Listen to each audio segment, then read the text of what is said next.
Welcome back to MMA Al Dente. I am the guy who lacks the courage to step into the octagon. I never would because I am what you would call a fucking pussy. And yet I'm about to shit all over a fighter who did have the courage to step into the octagon. And that fighter is William Knight. This guy disappointed me more than fucking anything. Anything that I can remember. This was just utterly disappointing. People like to make fun of Caleb Starnes. And Caleb Starnes did produce that meme. Well, I should say Nate Quarry did. If you've ever seen it, where Nate Quarry was chasing him around going like this. Well, this one was just a steady dose of leg kicks for 15 minutes. But look, I'm aware his leg was compromised in a way that I will never even be able to comprehend. I'm aware of that. But I'm also aware that he fought for 12 more minutes after his leg was compromised. And I've seen, I don't know how many fucking fights, but just know I've probably seen I think I have seen every UFC fight. I've certainly gone out of my way to try to. And I have never been more disappointed by a performance than this one.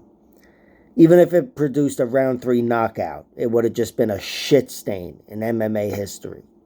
If you don't believe me, go watch Gabriel Gonzaga versus Keith Jordan. But this was dog shit. Like Dean Thomas said, after round 1, he's just not in a position to strike back. A simple thing like having his hands up would be having his strikes halfway there. Instead, he's got his hands down and he's eating leg kicks steadily. And it's the exact opposite, I thought, of Sean Shirk, who was one of the best fighters in history. Sean Shirk was shorter than everybody he fought. And by the end, once his striking had developed, he had the meanest left hook, which, would have produced knockouts over time. Never really did. But either way, he had incredible striking.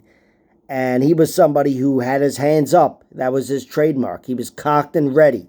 You didn't know if he was going to meet you with a left hook or a takedown.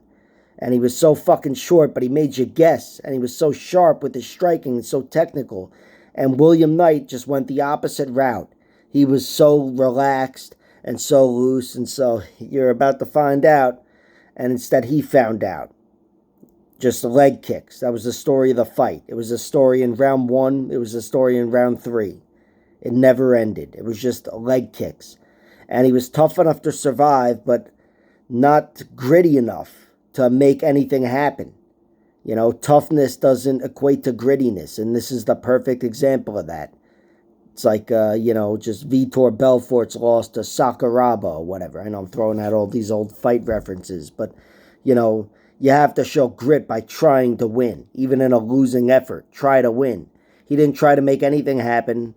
There was a moment in round 3 where he threw a punch or something. I forget what happened exactly, but that's the point. There was nothing memorable.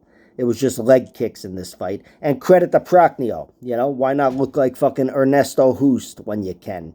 And Prochnio is a much more disciplined fighter, certainly. He seems to have learned from his mistakes, suffering 3 consecutive round 1 knockouts. And here he moves on, steps over William Knight. And William Knight, I don't know how contracts work in the UFC, but if they're gonna cut him, if they want to cut him, if they cut him, then it'll be because they want to cut him. He fucking disappointed everybody here, everybody. There's not one person who wants to see him fight again, and certainly wants to promote a fight of his and put it on television. Just dog shit. But a good performance from Marcin Prochnio, and again, I wouldn't have the courage to step in there. You put me in there with William Knight, I'd probably be like, all right, let's go. I'll suck your dick. It's over. But I didn't sign up to go in there. That's the primary difference between me and he. And he disappointed the fuck out of me.